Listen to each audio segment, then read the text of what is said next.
నమస్తే అందరు ఎట్లున్నారు? ఇక నేనైతే మస్తున్నా. ఏందులో గట్ల చూస్తున్నారు? ఇలా మన అదర్స్ న్యూస్లా ఏసంటే ముచ్చట్లు పట్టుకొచ్చిన అని చూస్తున్నారులే. ఇక ఇలా జరిగిన గరం వార్తలు గట్లనే గమ్మత్తు వార్తలు అన్ని పట్టుకొచ్చిన. ఇక ఆలస్యం చేయకుండా ముందుకెళ్ళగా హెడ్లైన్స్ ఎందుకు చూడురి.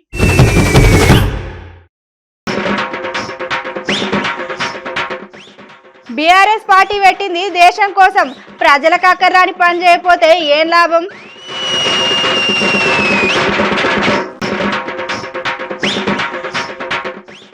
నిరసనలు చేస్తున్నారంట మెట్రో ఉద్యోగులు, ఏడాదైనా పెంచలేదంట జీతాలు.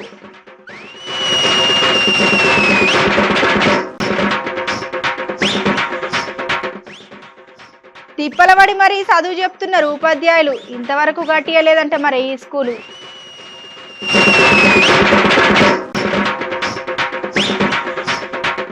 కష్టపడి మరి కొడుతుందంట డాక్టర్ కొలువు, సాయం చేయాలని అడుగుతున్నారు తల్లిదండ్రులు.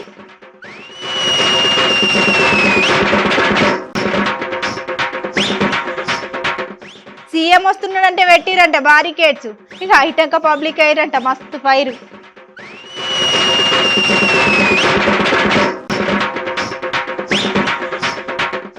రోజు రోజుకు వేడెక్కుతున్నాయంట రాజకీయాలు, పార్టీ మారే ఆలోచనలు ఉన్నారంట పెద్ద పెద్ద నాయకులు.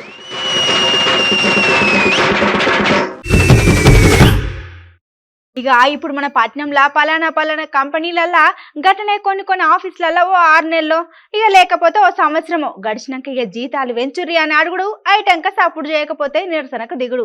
కానీ గీళ్ళు కూడా నిరసన చేసే పరిస్థితి వస్తుందా అని అనుకునే లోపలనే చేయనే చేసిరు. ఇక అక్కడ అసలు ముచ్చట ఏంటంటే, మన పట్నంలో ఫలానా కంపెనీలలో అట్లనే కొన్ని ఆఫీసులలో 6 నెలలకో లేకపోతే సంవత్సరంకో గడిచినాక జీతాలు పెంచుర్రి అని అడుగుతారు. ఐటంక సపోర్ట్ చేయకపోతే ఇక నిరసన దిగుడే. కానీ వీళ్ళు కూడా నిరసన చేస్తారనే పరిస్థితి వచ్చాయని అనుకున్న లోపలనే చేసిర్రు. ఇచ్చినారు. అయితే ఆ రోజున 3 డేస్లో మీకు ఇంటిమేషన్ ఇస్తాము, ఫస్ట్ శాలరీ ఇంక్రీజ్ లేదన్నారు. శాలరీ ఇంక్రిమెంట్ ఉందా లేదా మేము ఫైట్ చేసాం, మేము ఆ రోజునే అడిగాము. వాళ్ళు ఏమన్నారంటే 3 డేస్లో ఇంటిమేషన్ ఇస్తామా అన్నారు. 3 డేస్ తర్వాత డైరెక్ట్గా వచ్చి యూనిఫామ్స్ అవన్నీ తీసుకోండి అన్నారు. మేమైతే యాక్సెప్ట్ చేయలేకపోయాం, ఎందుకంటే 5 years నుంచి చేస్తున్నాము. 2 years కరోనా తోటి పోయింది. ఎవ్రీ ఇయర్ ఇంక్రిమెంట్ అంటూ లేదు. మాకంటూ ఇయర్లీ వన్స్ ఇంక్రిమెంట్ అనేది ఉండాలి. ఇప్పుడు కంపెనీ చేంజ్ అవుతుంతో ఎటువంటి లేదు, సేమ్ యాజ్ ద ప్రీవియస్ ఎలాగుందో ప్రొసీజర్ సేమ్ అదే ప్రొసీజర్తో కంటిన్యూ అవ్వాలి అని అంటున్నాను. అలా అవ్వదలుచుకున్నాము. 1 year ఒకసారి ఇంక్రిమెంట్ అవుతూనే ఉంటుంది, 6 months ఒకసారైనా ఇంక్రిమెంట్ ఉంటుంది. ఈ ఆర్గనైజేషన్లో అయితే ఒక్కసారి కూడా ఇంక్రిమెంట్ చేయట్లేదు. 11,000కి చేస్తున్నాము,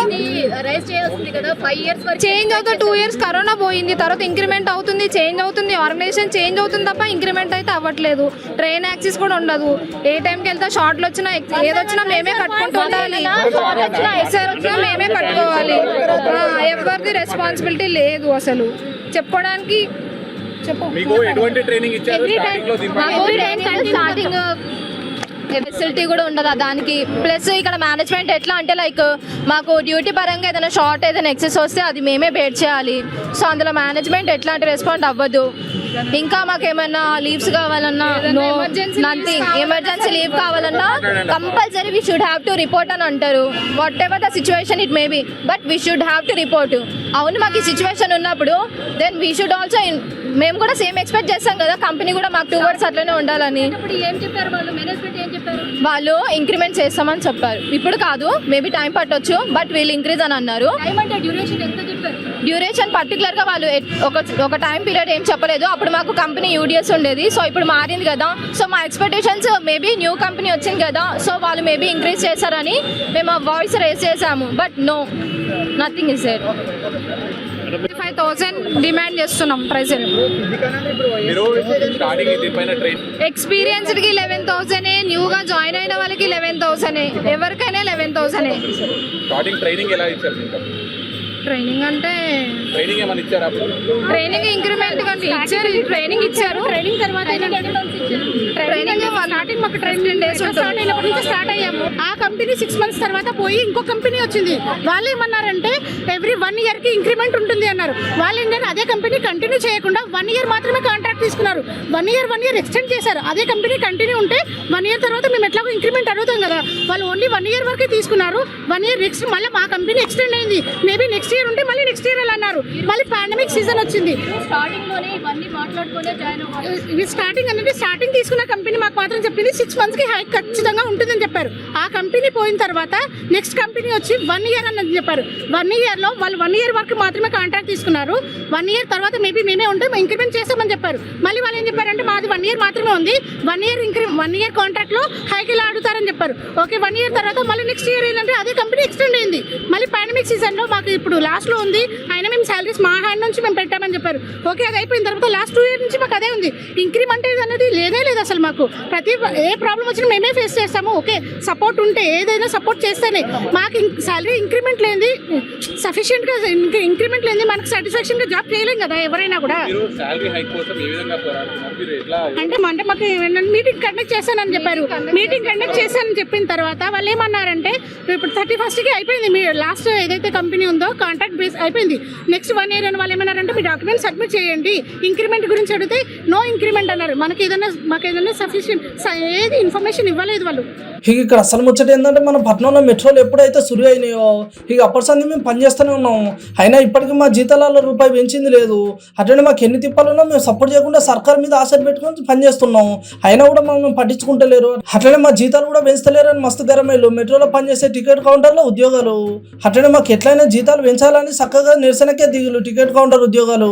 ఇది ఒక మెట్రో స్టేషన్ అయినా ముచ్చట కాదులా. ఎల్బీ నగర్ నుంచి మియాపూర్ కారిడార్లో 27 మెట్రో స్టేషన్లో టికెట్ కౌంటర్లు ఉద్యోగాలు చేసిన ముచ్చట ఇది. కానీ ఏదేమైనా ఎప్పుడో సూర్యైనా మన పట్టణం మెట్రోలు ఇప్పటికీ పబ్లిక్ ఏం తిప్పలు లేకుండా సాఫీగా నడుస్తున్నాయంటే దానికి కారణం అందులో పనిచేసే ఉద్యోగులే. ఇప్పుడు వాళ్ళు నిరసన దిగిలాంటిగా మన పట్టణంలో ఏదైతే పనులు రోజు రోజుకు డెవలప్మెంటింగ్ అవుతున్నాయో అవన్నీ మళ్ళీ ఆగిపోయేటట్టు ఉన్నాయని చెప్తున్నారు ముచ్చటిన పబ్లిక్.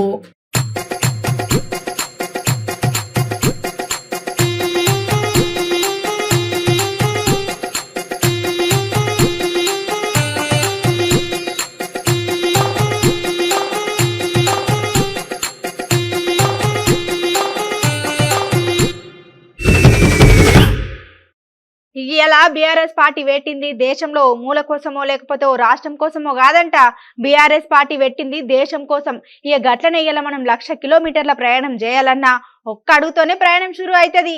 ఇది అంతా కాదు కానీ మన లోపల చిత్తశుద్ధి గట్లనే సంకల్పం పట్టుదల గిట్లా ఉంటే మనం మన జిందగీలో ఏమైనా సాధించవచ్చు. అంత చెప్పినా కానీ అసలు ముచ్చట చెప్పలేదు కదా. చలో జరిగి ముచ్చట మంచిగానే ఉన్నది, పురా గడుచుకుని వద్దాం పారి. నేడు ప్రజా జీవితంలో ఉండే ప్రతి వ్యక్తి దయచేసి ఆలోచించాలని చెప్పి నేను కోరుతాను. తమాషా కోసమో చెక్కిలిగింతల కోసమో దేశంలో ఒక మూల కోసమో ఒక రాష్ట్రం కోసమో బీఆర్ఎస్ కాదండి. దయచేసి బీఆర్ఎస్ ఈజ్ ఫర్ ఇండియా.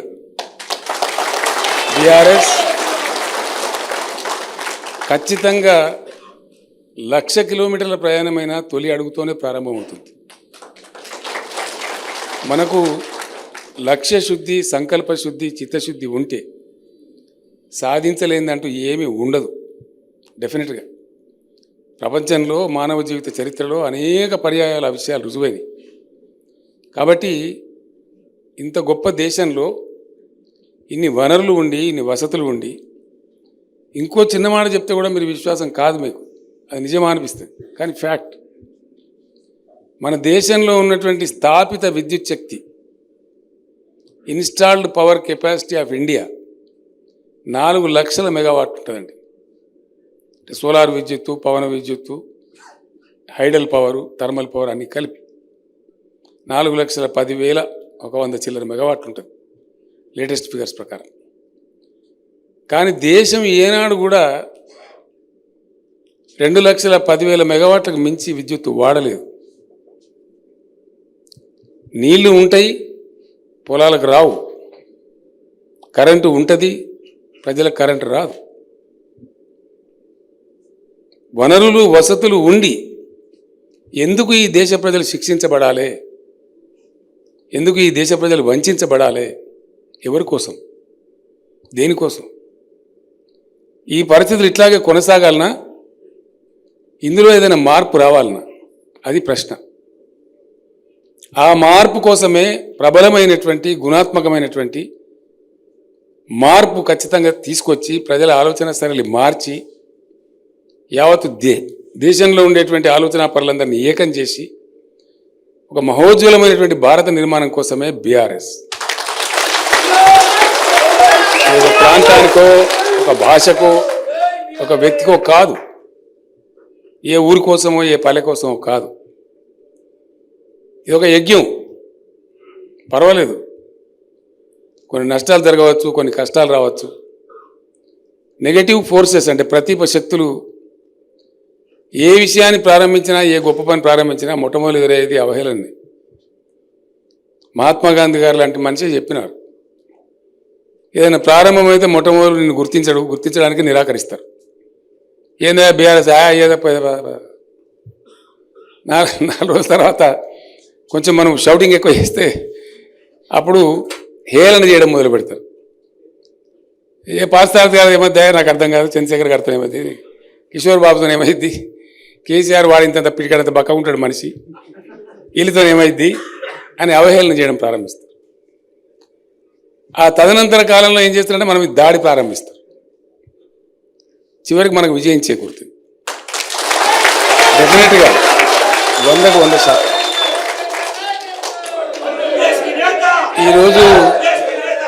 ఈరోజు ఇటువంటి ఎన్నో విషయాలు. నేటి బాలలే రేపటి భావి భారత పౌరులు. ఈ మాట మనం చాలా సార్లు వింటూనే ఉన్నాం. మరి ఇవాళ రేపు బాలలు గట్లున్నారా? ఇవాళ రేపు అవ్వయ్య మస్తు కష్టపడి చేతుల రూపాయి లేకున్నా ఇక ఎట్లయినా పిల్లలు చదువుకొని గొప్పలు కావాలని వాళ్ళు తిప్పలు పడి బడికి తోలితే ఇక ఇక్కడ పిల్లలు చదువుకోనికి బడి లేదు. అయినా పిల్లలకి ఎట్లయినా చదువు చెప్పాలని టీచర్ రెంట్ కట్టి మరి చదువు చెప్తుంటే ఓ నాడు రెంట్ కట్టలేదని గట్లా ఓనర్ చదువుకునే పిల్లల్ని గట్లనే చదువు చెప్పే టీచర్ని బయటకు వెళ్ళగొడితే ఇప్పుడు వాళ్ళ పరిస్థితి ఏంది? చలో ఇదంతా కాదు కానీ ఇంకింత ముచ్చట మా అన్న చెప్తాడు. పురా గరుచుకుని వద్దాం పారి. నేటి బాలలే రేపటి భావి భారత పౌరులు. ఈ మాట మనం చాలా సార్లు విని ఉంటాం. మరి ఇవాళ రేపు బాలులు అట్లున్నారా? ఇవాళ రేపు అవ్వయాలు మస్తు కష్టపడి చేతిలో రూపాయలు లేకుండా ఎట్లనో అట్లా పిల్లలు చదువుకొని గొప్పలు కావాలని మస్తు కష్టపడుతున్నారు. ఇక మరి వాళ్ళు గాతిగా కష్టపడి బడికి పంపితే ఇక్కడ చదువుకునేకి బడే లేదు.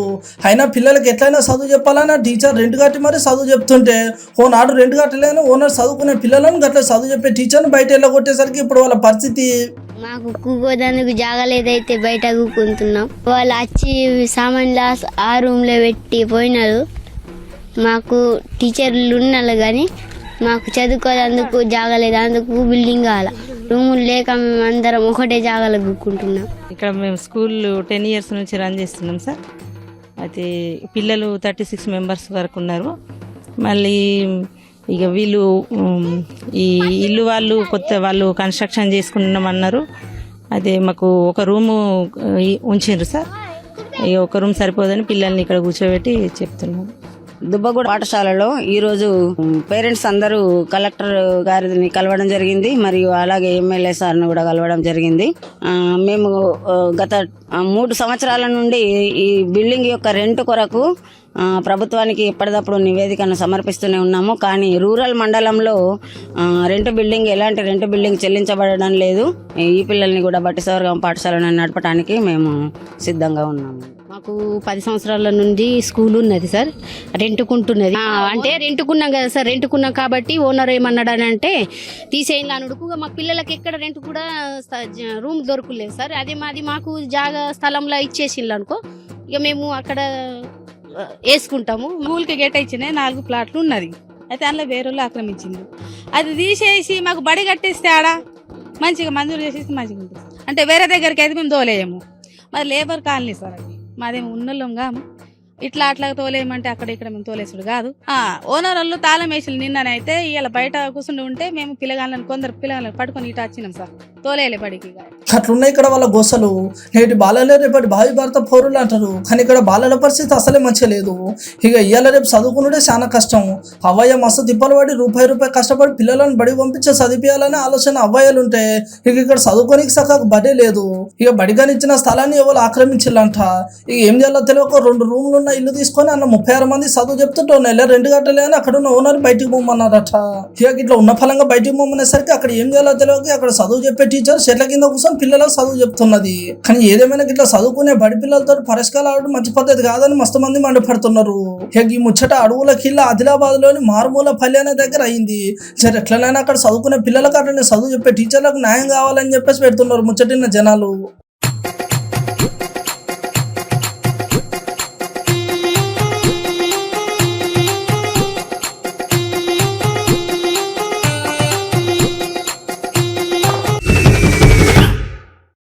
చలో చెప్పుకోవాల్సిన ముచ్చట్లు ఇంకా చాలా ఉన్నాయి కానీ ఇప్పుడైతే మన అదర్స్ న్యూస్ లో చిన్న బ్రేక్ తీసుకొని చిట్కలు వద్దాం.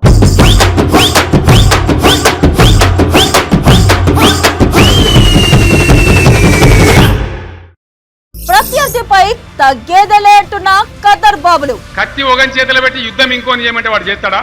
ఉర్రు తొలగిన లుచ్చన కొడుకుల గడ్డ మిలికిపోయిన పార్టీ భారతీయ జనతా పార్టీ. మిమ్మల్ని బట్టలు చింపి ఈ ప్రజలు కుక్కల్ని తరిమినట్టు తరమకపోతే నా పేరు మార్చుకొని గుండు కొట్టించుకుంటా. సెన్సార్ కే సెగలు పుట్టించేలా మాటల యుద్ధం. వాళ్ళు నా వెంట్రిక కూడా పీకలేరు అని చెప్పి కూడా ఈ సందర్భంగా తెలియజేస్తా ఉన్నాను. వడ్డీతో సహా వడ్డిస్తా, గుర్తు పెట్టుకోండి మీరు.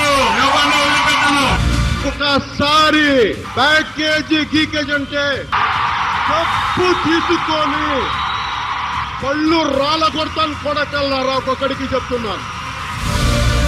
గల్లీ టు ఢిల్లీ ఘాటైన రాజకీయాలతో బర్నింగ్ పాలిటిక్స్ ప్రతిరోజు రాత్రి 8:30 మీ అమ్మా న్యూస్ లో. నా పేరు కంది శ్రీనివాస్ రెడ్డి. క్లుప్తంగా నా గురించి చెప్పాలంటే నేను ఇక్కడే 5th క్లాస్ వరకు ఇక్కడే చదువుకున్నా. మా ఊర్లోనే హస్నాపూర్లోనే చదువుకున్నా. 6th క్లాస్ నుంచి ఇంటర్మీడియట్ వరకు 12th క్లాస్ వరకు కాగజ్ నగర్ లో జవహర్ నవోదయ విద్యాలయ 7 సంవత్సరాలు 6th క్లాస్ నుంచి 12th క్లాస్ వరకు చదువుకున్నా ఇక్కడే. ఆ తర్వాత బీటెక్ ఇంజనీరింగ్ ఇండియాలోనే పూర్తి చేసిన. ఆ తర్వాత MBA master of business administration ఇండియాలోనే పూర్తి చేసిన. నేను చాలా సాదా సీదా ఒక చిన్న రైతు కుటుంబంలో పుట్టినా. మా నాన్నకి 8 ఎకరాల భూమి ఉండే. చాలా కష్టపడి తల్లిదండ్రులు నన్ను చదివించారు. ఇంజనీరింగ్ పూర్తయి MBA పూర్తయి ఇక్కడే సాఫ్ట్వేర్ లో జాబ్ చేస్తున్న టైంలో అమెరికాలో ప్రపంచ ప్రఖ్యాత Missouri university of science and టెక్నాలజీలో నాకు సీట్ వచ్చింది. కానీ అందులో MS చేయాలంటే 1,20,00,000 ఖర్చు అయితే 1,20,00,000 అంగళ మాస్టర్స్ చేయాలంటే. సాధారణ రైతు కుటుంబం 85% స్కాలర్షిప్ వచ్చింది నాకు. ఒక 15% డబ్బులు కట్టాల. ఆ డబ్బులు కూడా లేకునే మా నాన్న దగ్గర బ్యాంక్ లోన్ తీసుకుని అనేక రకాలుగా ఇబ్బంది పడి నేను అమెరికా చేరుకున్నా. అమెరికాలో మాస్టర్స్ MS కంప్లీట్ చేసిన. కంప్లీట్ అయినటువంటి మాస్టర్స్ లో 4 సెమిస్టర్లు ఉంటాయి. అందులో 2 సెమిస్టర్లు పూర్తయ్యేసరికి నాకు 7 కంపెనీలు జాబ్ ఇస్తామని వచ్చాయి. 7 కంపెనీస్. అందులో నా మొట్టమొదటి జీతం 24 సంవత్సరాల వయసులో నా మొట్టమొదటి జీతం 1,35,00,000 సంవత్సరానికి. అంటే మీ పిల్లలకి ఎవరికైనా నా జీవితం స్ఫూర్తి అవుతుంది అనుకుంటే, వాళ్ళకి ఏదైనా కెరియర్ గైడెన్స్ కావాలనుకుంటే నా ఆఫీస్ ఇక్కడనే పక్కకే ఉన్నది, నా క్యాంపు కార్యాలయము. ఎవరైనా పంపించండి. ఆదిలాబాద్ ప్రజలకు సేవ చేయాలన్నటువంటి ఒక ఇంట్రెస్ట్ ఉంటుండే. రీతి నడక అన్ని చిన్నప్పటి నుంచి చూసినాం కదా. బీజేపీ భారతీయ జనతా పార్టీలోని ఢిల్లీ పెద్దలతో చాలా మందితో చిన్న చిన్న విషయాల మీద పనిచేస్తుంటే గత 8-9 సంవత్సరాల నుంచి. ఇంకా నువ్వు రాంది కాదు, ఆదిలాబాద్ లో నువ్వు తప్పకుండా వచ్చి ఆదిలాబాద్ ప్రజలకు సేవ చేయాలా, బీజేపీ పార్టీని విస్తరించాలా, బలోపేతం చేయాలని ఢిల్లీ పెద్దలు కోరితే వాళ్ళ కోరికను మన్నించి నేను మళ్ళీ తిరిగి నా భార్య బిడ్డలతో సహా పూర్తిగా ఆదిలాబాద్ వచ్చేసిన. ఇప్పటికీ నా కంపెనీలు అమెరికాలో అలాగే నడుస్తున్నాయి. అమెరికాలో 1,470 మంది ఉద్యోగులు ఉన్నారు నా కంపెనీలో. అన్ని కంపెనీలు కలిపి 1,470. ఇండియాలో దాదాపుగా 480 మంది ఉద్యోగులు ఉన్నారు. ఇండియాలో హైదరాబాద్ లో బ్రాంచ్ ఉంది. అమెరికాలో 9 రాష్ట్రాలలో బ్రాంచ్లు ఉన్నాయి. మనకి 4 అంతస్తుల క్యాంప్ ఆఫీస్ కట్టుకున్నాం ప్రజలకు సేవ చేయాలని. ఫౌండేషన్ తరఫున అంబులెన్స్ సర్వీసులు, పేదల పిల్లలకి చదువు కోసం ఎడ్యుకేషన్ గైడ్ లైన్స్, కొన్ని విషయాల మీద చైతన్యపరచడం, రైతుల్ని చైతన్యపరచడం, కౌన్సిలింగ్ ఇవ్వడం, స్టూడెంట్స్ కి రకరకాల సాఫ్ట్వేర్ కోర్సుల మీద అవగాహన కల్పించడం లాంటి అనేక సేవా కార్యక్రమాలు చేపడుతున్నాం. మీ అందరి ఆశీర్వాదం ఉంటుంది నాకని నేను కోరుకుంటున్నా. మీ అందరి ఆశీర్వాదం నాకు కావాలా.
తతిమ్మ వార్తలేందో కూడా చూద్దాం పారి. రెక్క ఆడితే గాని డొక్కాడదు అనే సామెత మనం చాలా సార్లు ఇంటనే ఉన్నాం. అయితే ఇక్కడ ఇంట్లో 4 ఉంటే అందులో 3 పని చేస్తేనే పూట వెళ్తుంది అనే కుటుంబాలను చూస్తూనే ఉన్నాం. ఇప్పుడున్న సమాజంలో మంచిగా చదువుకోవాలని ఉన్నది, గట్లనే కష్టపడి డాక్టర్ కొలువు కొట్టాలని ఉన్నది, అవ్వయ్యకు మంచి పేరు తీసుకొని రావాలని ఉన్నది, గట్లనే నేను చదువుకున్న చదువుతోని 10 మందికి పానం మంచిగా చేయాలని ఉన్నది. ఇక గీ ముచ్చటంతా ఓ అక్క గురించి. కానీ అక్కకి ఇవన్నీ చేయాలంటే చదువుకయ్యే ఖర్చు కావాలి. గీ ముచ్చట ఇంకింత అక్క నడుచుకున్నద్దాం పారి. రెక్కాడితే కానీ డొక్కాడదు అనే సామెత మనం చాలా సార్లు వింటాం. అయితే ఇక్కడ ఇంట్లో 4 ఉంటే అన్న 3 పని చేస్తావు పూట వెళ్తుంది అనే కుటుంబాలను చూస్తూనే ఉంటారు. ఇప్పుడు మనం ఉన్న సమాజంలో మంచిగా చదువుకోవాలని ఉన్నది, కానీ కష్టపడి డాక్టర్ కూడా కొలుగొట్టుతా, అవ్వాయిలకు మంచి పేరు తీసుకొస్తా, 10 మంది పానంకు ఆసరైతా. ఇక ఈ ముచ్చట ఒక అక్క అన్నది. ఇక అక్క మాటలు ఏందో మీరు కూడా పరినుర్రి. నేను మెడిసిన్ చదివి డాక్టర్ అవ్వాలనేది నా చిన్నప్పటి నుంచి నా అంబిషన్. నీట్ సీట్కి కావాల్సిన డబ్బులు సరిపడా మా ఇంట్లో లేవు. మా డాడీ మమ్మీ ఇద్దరు కూలి పనే చేసుకుంటారు. మెడిసిన్ కంప్లీట్ చేసి ఎలాగైనా నాలాంటి వాళ్ళకి కూడా నేను బాగా చదువుకొని అలాగే నాలాంటి వాళ్ళకి నేను సహాయం చేయాలని, 10 మందికి ఉపయోగకరంగా నేను బ్రతకాలని అనుకుంటున్నాను. కాబట్టి ఇప్పుడు నేను చదువుకోవడానికి మాత్రం అంత డబ్బులు మా దగ్గర లేవు. కాబట్టి ఎవరైనా దాతలు దానం చేయాలని కోరుకుంటున్నాను. మరి నేను కూలిపోతే 500-600 వస్తాయి. ఇక మాకు ఎక్కువ ఇన్కమ్ ఏం లేదు, ఆదాయం ఏం లేదు, అంత డబ్బు మేము పెట్టి చదివించే స్తోమత లేదు. ఎవరైనా దాతలు ఆర్థిక సాయం చేస్తే, ప్రభుత్వ పరంగా కానీ దాతలు కానీ సాయం చేస్తే మా బిడ్డ చదువులకు ఆదుకున్న వాళ్ళు అవుతారని ఆశిస్తున్నాను. అదే చదువున్న బిడ్డ పక్క చదువుతానని పట్టుదల పడితే మేము చదివిద్దాం అనుకుంటున్నాం. పాప చదువుతానని బాగా బాధపడుతుంది. మేము చేసే కష్టం మేము ఆమె బుక్స్కి కూడా సరిపోదు. మేము నెలంతా చేసింది కూడా, ఆమె సంవత్సరం చేసింది కూడా ఆమె నెల ఖర్చులో సరిపోదు. ముస్తాల పెళ్ళి అమ్మాయి మొదటి నుండి గవర్నమెంట్ స్కూల్లో చదివింది. ఆమెకు పేదవాళ్ళు డాక్టర్ సీట్ వచ్చిందట. కానీ వాళ్ళ ఇంట్లో డబ్బులు లేక, పెట్టే ఆదాయం లేక మాకు ఇప్పుడు 4-5 రోజుల నుండి మాకే పనికి వస్తుంది. డబ్బులు లేక ఇబ్బంది అవుతుంది వాళ్ళకు. వాళ్ళ అమ్మ నాన్న కూడా పేదవాళ్ళే, రోజు కూలి పోవుడు. ఇవాళ రేపు చదువుకున్నదే చాలా పెద్ద సిక్కు. కానీ ఈ అక్క చదువు మీద ఇష్టంతో సర్కార్ బల్లే చదువుకొని మంచి మార్కులు తెచ్చుకొని ఏకంగా డాక్టర్ చదువులో మంచి సీటు సంపాదించుకున్నది. ఇక అంత మంచిగానే ఉన్నది. కానీ అందరికీ ఎరగానో ముచ్చట ఏంటంటే డాక్టర్ చదవాలంటే ఉత్తగా అయ్యే పని కానే కాదు, చాలా పైసలతో ఖర్చు అవుతుంది. అవ్వయ్య ఎంత కష్టపడి ఇక వాళ్ళు ఎంత సంపాదించిన ఇక డాక్టర్ చదువుకు అయ్యే ఖర్చు పైసలు సరిపోవని ఈ అక్క కూడా చదువు పక్క పెట్టి చక్కగా కూలికే పోయింది. జరమా మీదేవాలన్నా దయదలిచింత సాయం చేస్తే డాక్టర్ చదువు పూర్తి చేసుకొని మంచి డాక్టర్ కొలువు కొడతా, అట్లనే 10 మంది పానానికి మంచి చెడు చూసుకుంటా అని చెప్పుకుంటూ వచ్చింది. జరిగి ముచ్చటిన్నో ఎవరైనా ఒక పార ఆలోచన చేసి సంజన అనే ఆడపిల్లకి ఎట్లయినా సాయం చేయాలని, అట్లనే సర్కారు కూడా ఒక పార ఆలోచన చేయాలని మస్తు మంది కామెంట్ పెడుతున్నారు సోషల్ మీడియాలో. ఈ ముచ్చట హన్మకొండ జిల్లా ముస్తియాలపల్లి అనే దగ్గర అయింది.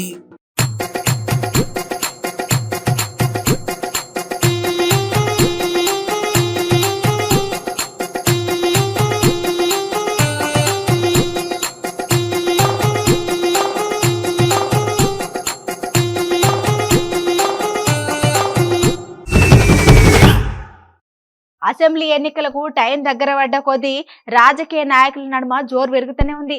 గట్లనే ఇప్పుడున్న బీఆర్ఎస్ పార్టీ గరనే చేతు గుర్తు పార్టీల కొంతమంది నాయకులు పార్టీల చేరికల ఆలోచనల గట్లనే పదవుల గురించి ఆలోచన చేస్తున్నారంట.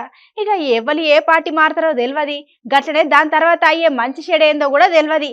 ఇక మొన్న ఉమ్మడి ఖమ్మం జిల్లా నేతలన్న మాటల మీద రాజకీయ వాతావరణం ఇంకింత వేడెక్కిందంట.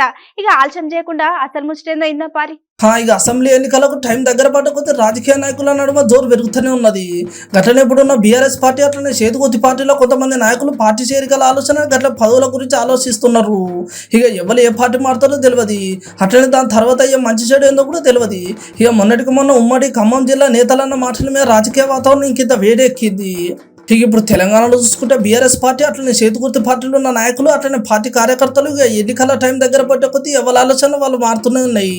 ఇక ఎప్పుడు ఏ పార్టీ నుండి ఎవరు మారుస్తారో తెలియదు, అట్లనే పక్క పార్టీలు ఎవరు చేరికవుతారో కూడా తెలియదు అని అంటున్నారు ముచ్చటిన తెలంగాణ పబ్లిక్. ఇక మునుపు కాంగ్రెస్ పార్టీ నుండి మహేశ్వర్లో గెలిచిన సబితారెడ్డి మేడం ఇప్పుడు బీఆర్ఎస్ పార్టీలో మంత్రిగా పనిచేస్తున్నది. మరి మేడం చేతిలో ఓడిపోయిన తీగల కృష్ణారెడ్డిగా ముందు ఏం చేస్తాడో అని మస్తు మంది ఆలోచన చేస్తున్నారు. అట్లనే మొన్నటికి మొన్న కోమటిరెడ్డి వెంకటరెడ్డి సార్ కూడా ఇక నేను ఏమున్నా ఎన్నికలకు ఒక నెల ముందే ఆలోచన ఏందని చెప్తా అన్నాడు. ఇక ఇవన్నీ మళ్ళీ ఆలోచన చేస్తే ఇక రేపు ఇంకింత రాజకీయం వేడేటట్టు కనబడుతున్నది.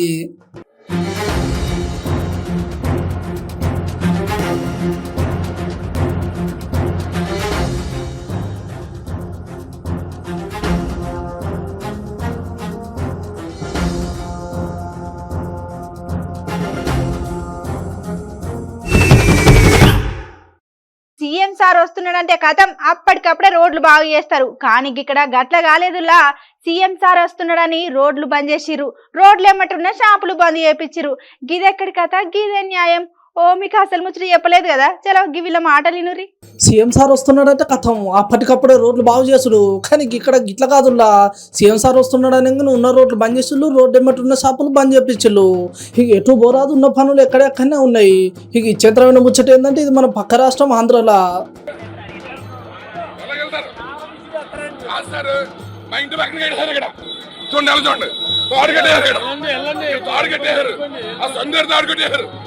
వెళ్ళగలుగుతారు ఆడపిల్లలు హాస్పిటల్కి తీసుకెళ్ళారు. కాళ్ళు కట్టేదారా చెప్పండి. కాళ్ళు కట్టడం ఏంటండి? ఆ సందులో తాడు కట్టారా? అక్కడి నుంచి ఎవరు వెళ్ళరా?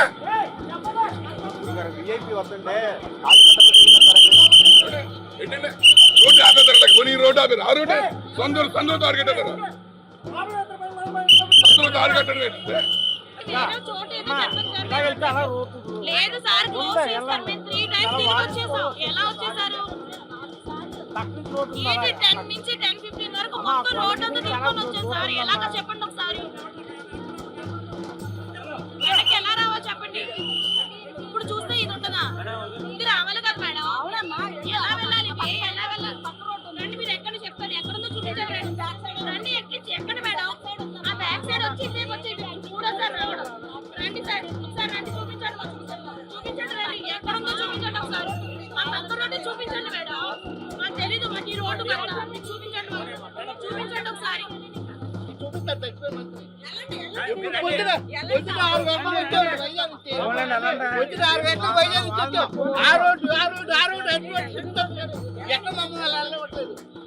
ఎవడో వస్తున్నాడని చెప్పి మొత్తం రోడ్లన్నీ బ్లాక్ చేస్తే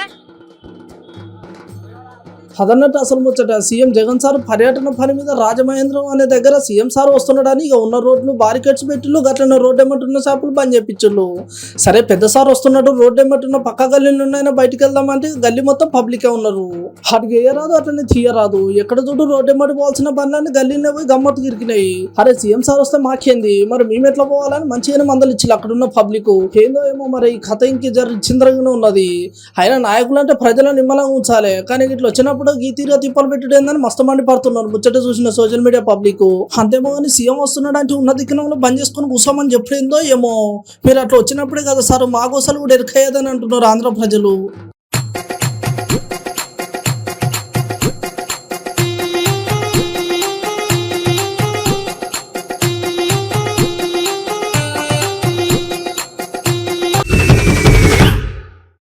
చలో ఇలా మన అదర్ న్యూస్ లా షిట్కు పొట్టుకు వార్తలు గట్లనే వైరల్ వీడియోలు ఏమైనా ఉంటే చూద్దాం పారి. తన ఎడం భుజం మీద నేపాల్, తన ఎడం భుజం మీద నేపాల్, పైనే ఉంది చైనా, దాని పైనే ఉంది చైనా, తన కుడి భుజం మీద పాకిస్తాన్, తన కుడి భుజం మీద పాకిస్తాన్, పైనే ఉంది ఆఫ్ఘనిస్తాన్, దాని పైనే ఉంది ఆఫ్ఘనిస్తాన్, మన తల కింద ఉంది శ్రీలంక, మన తల కింద ఉంది శ్రీలంక, పక్కనే ఉంది మాల్దీవ్స్, ఇటు పక్కనే ఉంది మాల్దీవ్స్, మన ఆఫ్రికాలో ఉంది బంగ్లాదేశ్, మన ఆఫ్రికాలో ఉంది బంగ్లాదేశ్, పైనే ఉంది భూటాన్, అటు పైనే ఉంది భూటాన్. చలో ఎట్లున్నాయిలా ఇయాల్టి మన అదర్ న్యూస్ ముచ్చట్లు మంచిగా ఉన్నాయిలే. చలో ఇక మీకు నచ్చినట్టు మాకు వచ్చినట్టు ఇంకిన్ని వార్తలు మళ్ళీ రేపు బట్టుకొస్తా. ఇక గప్పటిదాకా యాద్ మరవకుండా చూడరి మన అమ్మా న్యూస్.